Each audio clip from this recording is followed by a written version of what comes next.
On se retrouve aujourd'hui pour un nouveau format un peu spécial. Je suis actuellement à Paris pour quelques jours et on va essayer de faire des photos avec un format POV à la première personne. Donc je vais mettre une caméra sur mon torse et je vais aller dans les rues de Paris prendre quelques photos, commenter ce que je suis en train de voir, commenter comment je suis en train de prendre les photos.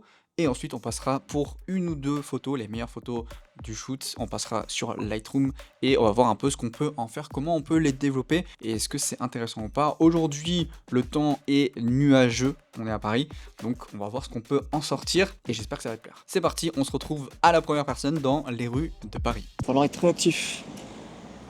Ouais, il y a du flow, non? C'est bien.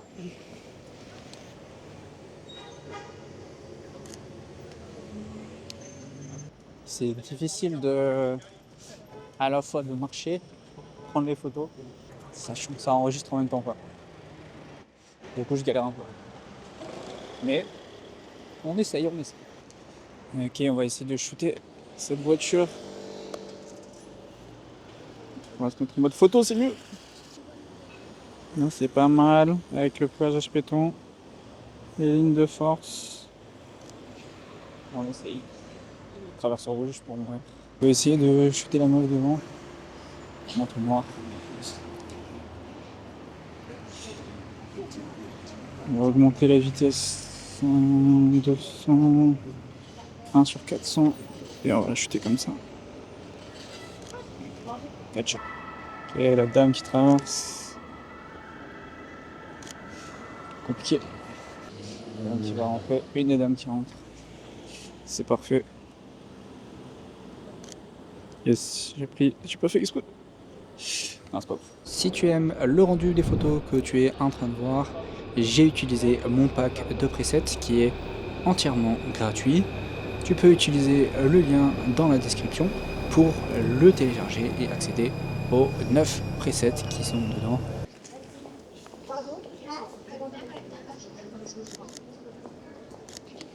Et triche pas. Très stylé. Le mec qui sort là. Ouais, c'est pas vrai.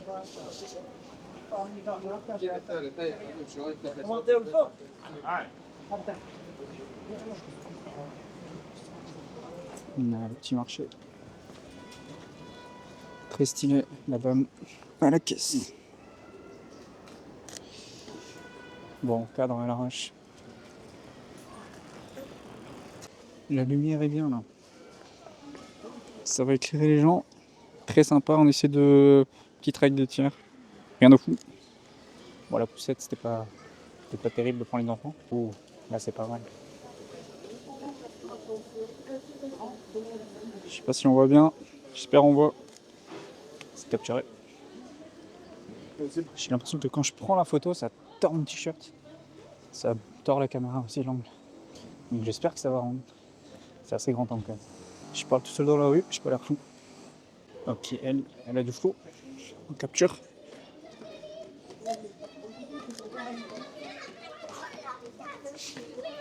Là, j'ai mes vitesses d'obturation 400. Parce que je bouge et je prends très vite. Donc on essaye de figer au max. Mais c'est pas évident. Ouais, le vieux. Les vieux, c'est facile, mais toujours banger. Ouais, là, c'est pas mal. Scène de rue. Et pas mal. Alors, je me tourne. Ok, arrivé. Ma destination. Merci.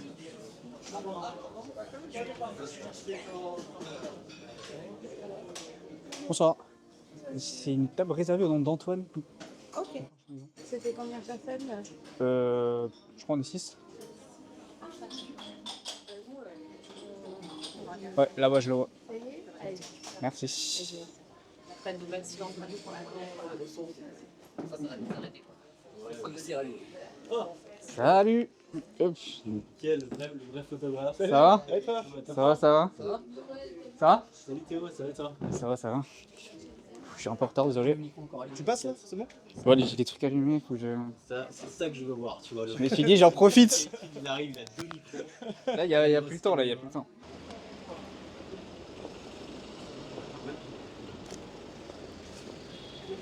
Ouais, on va voir. Pas sûr que ça marche. On teste un peu les capacités de nuit.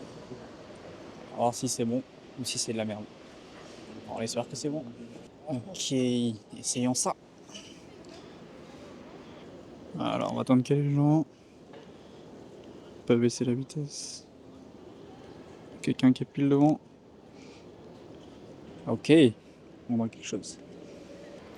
Je peux pas m'ouvrir. C'est mieux. On peut essayer là aussi. C'est centré, paysage. Et on va prendre quelqu'un qui passe.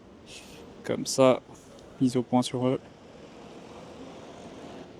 Essayer de baisser la vitesse, peut-être un petit flou de bouger. On va voir ce que ça donne. Il y a le vélo. Je l'ai raté, c'est cool. Bien sûr, le résultat.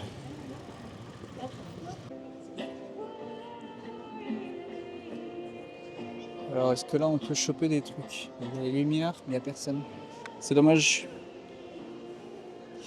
Ça peut donner quelque chose. Paysage. Petite lumière sympa. On va essayer d'aller choper ça. Le mec devant. Là, il y a des lumières intéressantes. Avec les gens qui passent, ça fait des ondes. On va essayer de choper le mec devant le shop. Ça peut être pas mal. Et là, ça chante.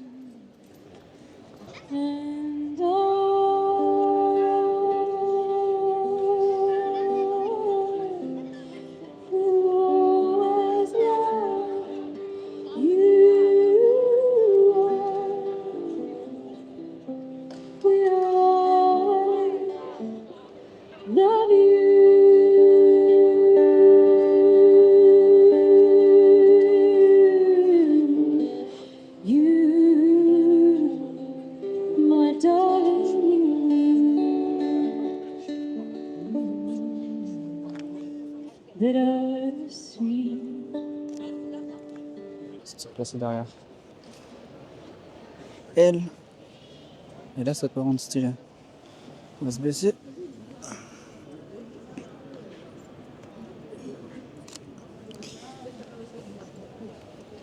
Ok, on peut réessayer.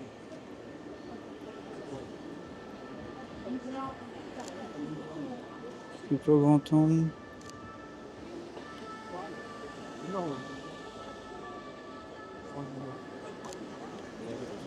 Là, il y a deux difficultés. La première, c'est il fait nuit, donc faut essayer de jouer avec les lumières des enseignes et tout, des magasins. Et deuxième difficulté, vitesse. Là, je suis en mode priorité vitesse, donc j'essaie de régler la vitesse selon ce que je veux. Mais des fois, ça marche pas. Et des fois, ça marche. Donc là, en général, je suis autour des 1 sur 200, 1 sur 300. Après, je laisse les ISO automatiques. On va essayer d'aller choper les deux là-bas. Les lampadaires sont stylés. Là. Ça rend pas mal. On va baisser la vitesse 1 sur 100. Comme ça, moins d'ISO. Oh, lui il a du flow. On va essayer de le prendre en photo. Avec le lampadaire encore. Un peu loin. Il était un peu loin. Mais là, tous les gens qui arrivent là, c'est stylé.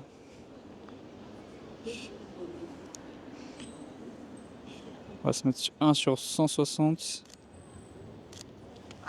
Ok, ça va. Là, on a les deux. Et derrière, il y a la cathédrale. C'est Notre-Dame. Ça peut être pas mal. Merde, ils sont partis. Faut zoomer.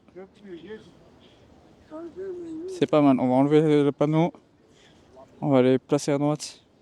Ok, elle est pas mal.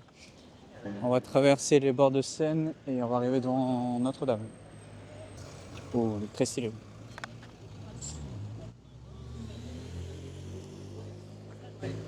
Les deux là, avec Notre-Dame derrière. Très stylé.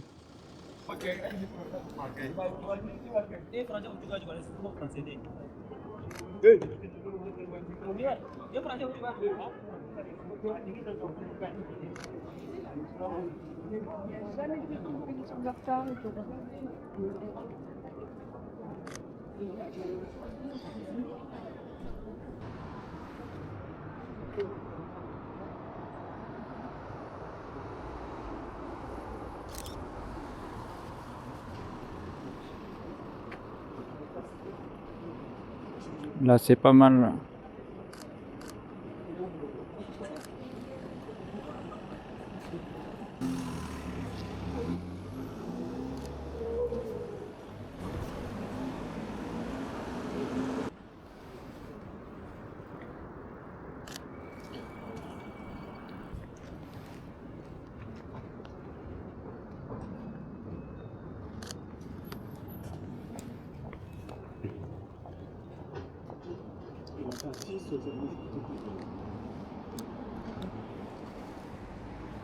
Je fais la même chose.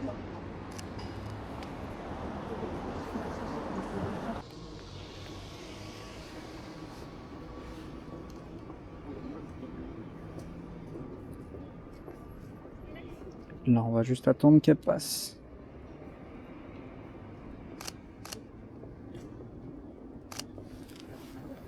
Pas mal, pas mal. Là les lumières avec la pluie, c'est assez incroyable. Restaurant japonais. Et les taxis. Les tables rondes.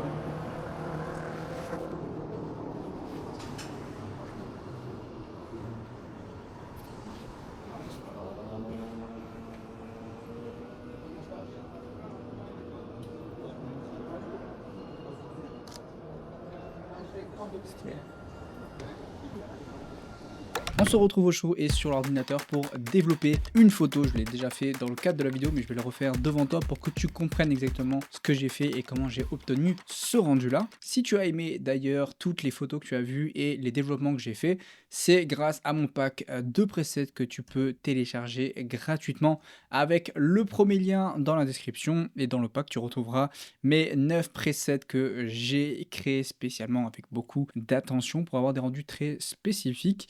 Et tu auras également des tutoriels d'installation pour l'ordinateur et pour téléphone, donc sur Lightroom classique et Lightroom mobile. Sans plus tarder, on va développer cette photo pour avoir ce rendu là, qui est un preset qui s'appelle le Kodak Portra 800. Et en fait, je vais te montrer comment j'ai créé ce preset tout simplement. Je vais un peu décomposer les étapes avec toi. Pour ça, la première chose que j'ai fait pour ce preset, je suis allé dans l'étalonnage. J'ai poussé un peu les rouges vers la droite et les verts et les bleus vers la gauche, et en faisant ça on obtient ce qu'on appelle du orange and teal, qui est ce rendu très orange et turquoise, turquoisé orange.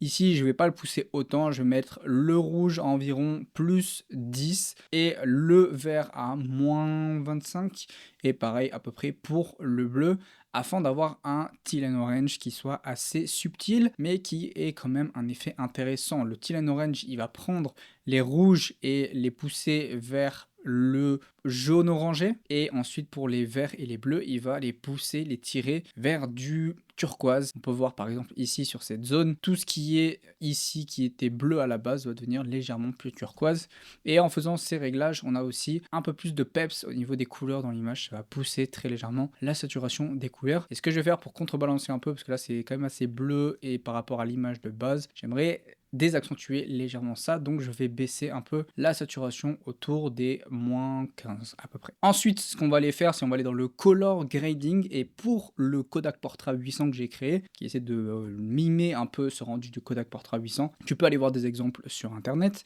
Ce que je vais faire, c'est que dans les ombres, je vais rajouter du vert, donc environ autour des 100, et ensuite pour que ce soit moins fort, je vais baisser la saturation du vert qui est mis dans les ombres pour la mettre autour des des 10. Donc on rajoute une très légère teinte verte dans les ombres pour avoir ce rendu un peu vintage. Et pour avoir un truc un peu complémentaire, je vais aller dans la roue globale que j'utilise assez rarement. Et dans cette roue globale, je vais utiliser une teinte jaune, entre le jaune et le vert, donc autour d'ici à peu près autour des 65-64. Avec ça, j'ai un rendu très doré qui va s'ajouter, mais là c'est très très fort, donc je vais baisser pareil la saturation de la teinte dans la roue globale autour des 10 comme ceci. Donc déjà, juste avec l'étalonnage que je vais désactiver et le color grading, on peut voir qu'on a déjà changé les couleurs de façon assez intéressante, des teintes vertes dans les ombres, des lumières jaunes qui deviennent un peu plus dorées, et ensuite on peut continuer à travailler dessus. Et ce que je vais faire cette fois-ci, c'est que je vais aller dans la courbe des tonalités, et dans cette courbe des tonalités pour ce preset-ci, ce que j'ai fait, c'est que j'ai augmenté très légèrement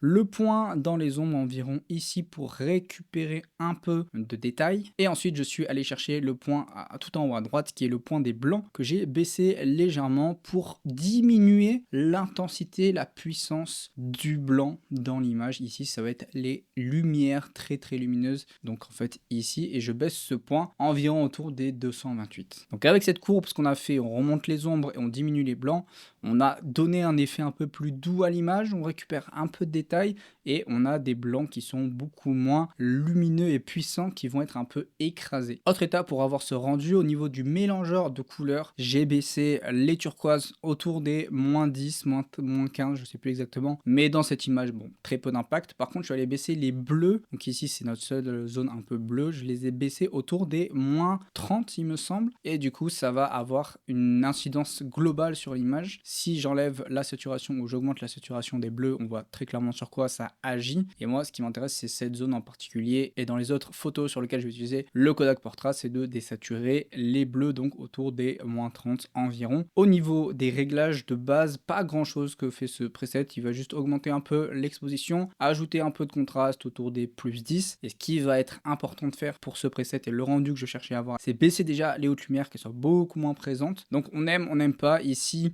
je trouve que les hautes lumières apportent quelque chose, mais j'ai baissé les hautes lumières environ autour des -50, et ce que ça fait, c'est que les hautes lumières sont beaucoup moins éclatantes, notamment les lumières des petites ampoules qu'on peut voir, donc c'est autour des -50. Et la deuxième chose importante, c'est baisser les ombres, donc c'est quelque chose que je fais très rarement, mais comme avec notre courbe, ici on a mis un point dans les ombres qu'on a relevé un peu, avec les réglages de base, je vais aller dans les ombres et rebaisser un peu autour des -40 pour rajouter en fait un peu de contraste et perdre du détail dans les ombres qui nous intéressent pas forcément et qui va nous permettre d'avoir ce rendu pour le preset. Dernière chose à faire pour ajouter un peu de contraste, c'est que je vais baisser juste le réglage des noirs environ autour des -10, et ça va ajouter du contraste, ça va donner des teintes noires encore plus profondes, donc je vais le baisser un peu, et comme ça j'ai le rendu que je veux. Pour le reste qui est présence, vibrance, saturation, je ne touche pas pour ce preset, je le laisse comme ça. Et enfin, la dernière chose pour avoir un rendu un peu vintage Kodak Portra, ça va être d'ajouter du grain. Donc ici c'est une photo de nuit où il y a du bruit naturellement introduit par une photo de nuit et des ISO un peu plus élevés, mais ce qu'on va faire, c'est qu'on va quand même rajouter du grain qui va s'appliquer sur toute l'image. Pour ce preset, j'avais mis autour des 30, donc je vais remettre la même valeur. Donc là ça va pas être très visible peut-être dans cette zone là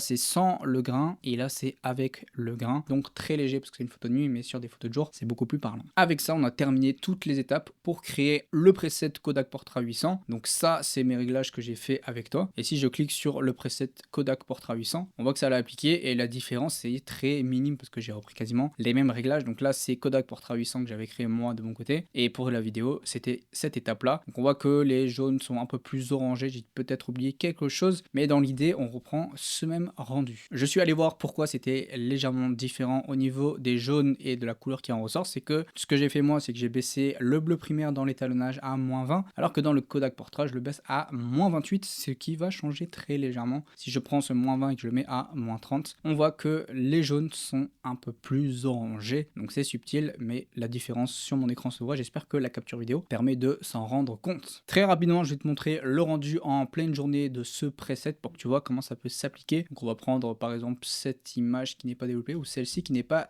développée, et on va appliquer le Kodak Portra 800, et tu vas voir qu'il va désaturer pas mal l'ensemble, donner cet intrait vert à l'image. C'est tout simplement dû au color grading qu'on a appliqué. Donc si je désactive, on voit qu'on perd cette teinte verte, et également un peu à l'étalonnage, qui va ajouter un peu ce côté orange and teal et qui va pousser tout ce qui est bleuté vers le turquoise et donc un peu plus vers le vert. Et le color grading va ajouter cette teinte un peu plus verte et jaune et dorée dans l'image. Donc voilà, c'est comme ça que ça va s'appliquer sur une photo en pleine journée et avec des teintes de peau que je trouve assez intéressantes parce qu'on peut perdre un peu toutes les rougeurs qu'on a naturellement dans les teintes de peau. Ici, c'est beaucoup plus jaune, beaucoup plus vert et on peut voir très clairement ici le grain qui est appliqué. Donc j'ai mis à 30, si je le remets à 0, on voit comme ça que c'est très net. Et ici avec le grain à 30, ce qui rajoute un peu ce côté vintage rétro qui est voulu par ce type de preset. Merci d'avoir regardé cette vidéo, j'espère qu'elle t'a plu. Si tu aimes ce concept de photo à la première personne et que tu aimerais un épisode 2, n'hésite pas à le dire en commentaire et j'essaierai d'aller faire ça dans les rues de ma ville cette fois-ci et non pas à Paris, mais je pense que ce sera quand même intéressant. Si tu es intéressé par mes presets, c'est le premier lien dans la description et on se dit à très vite pour une prochaine vidéo. Bisous.